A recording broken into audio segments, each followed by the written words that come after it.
మనకి ఆడపడుచు ఒకలాగాను మన చెల్లెలు ఒకలాగా ఎలా కనపడతారమ్మా నాకు ఎప్పటికీ అర్థం కాదు ఆ విషయం. అసలు మన మొగుడు అక్కగారు ఒకలా కనపడుతుంది, మనకి మన అక్కగారు ఒకలా కనపడుతుంది. ఇది అర్థమైతే అద్వైతం అంతా అర్థం. ఇదే దృష్టి భేదం. మీ అక్కగారు అయ్యేసరికి నువ్వు అన్ని సర్దేసుకుంటావు ఇక్కడ. అదే భర్త అక్కగారు వచ్చేసరికి వచ్చేస్తారు చెప్పబెట్టకుండా. అది మన అక్క వస్తే ఎప్పుడు ఎంతకాలం అయిందో వచ్చి మా అక్క నమశివాయ.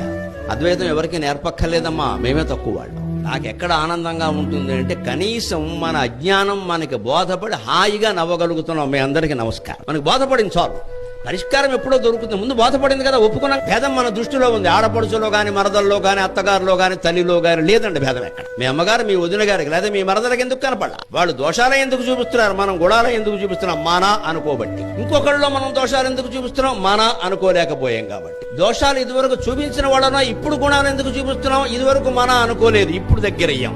ఇదంతా మానవ సంబంధాలన్నీ అవసరాల మీద ఆధారపడి ఉంటాయి. దీనికి పెద్ద లాజిక్ అనవసరం.